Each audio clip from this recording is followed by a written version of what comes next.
હવે અમે આંદોલન નિવેદન કરવાના નથી। અમે હવે લડેંગે જીતેંગે जिंदाबाद मुर्दाबाद करवाना નથી। અમે જે ઘરમાં પાલ્યા તાલ્યા, અમારા ઘરમાં તીરકામટા ભાલ્યા, અમારા ઘરમાં જે અમે ધારિયા મૂક્યા છે એ કોઈ શણગાર માટે નથી મૂક્યા। આવનારા દિવસોમાં જરૂર પડશે એ લઈને પણ આ રસ્તા પર અમે ઉતરીશું। આજે મેં છોટુ દાદાને યાદ કરું છું।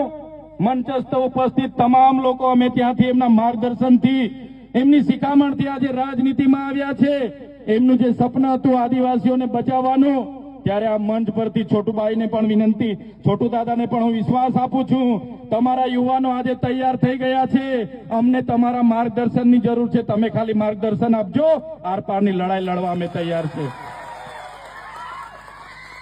અમે તમારા વાળી બી કરવા તૈયાર છે। બસ તમારો સહકાર અને માર્ગદર્શન જોઈએ। આ વિસ્તારમાં જે કંપની વાળા અમારા લોકોને હેરાન કરશે, આ વિસ્તારમાં પોલીસ વાળા અમારા લોકોને હેરાન કરશે, આ વિસ્તારમાં જીએમડીસી વાળા અમારા લોકોની જમીન છીનવશે, છોટુભાઈ વસાવા તમારા આશીર્વાદ, સાહેબ તમારા આશીર્વાદ અમારા પર રહેશે। અમે આરપારની લડાઈ લડી લઈશું।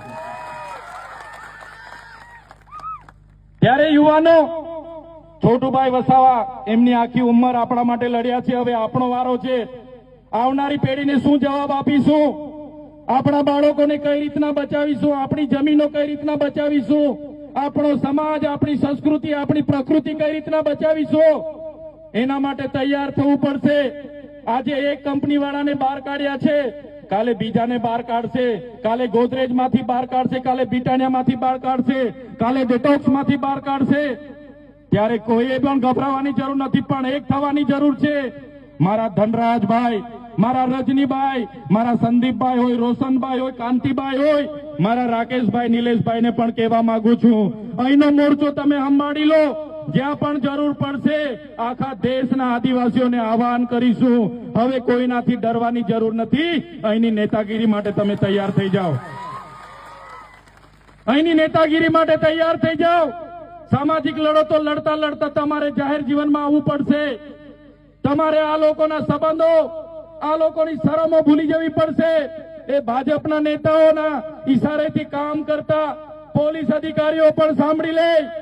પોલીસ અધિકારીઓ જે પણ એસી ચેમ્બરોમાં બેસીને અહીંના ધારાસભ્ય અને સાંસદના નામના ગળામાં પટ્ટા પહેરીને ફરે છે, ગુલામી કરે છે, એ લોકોને પણ કહેવા માંગીએ છીએ, જે દિવસે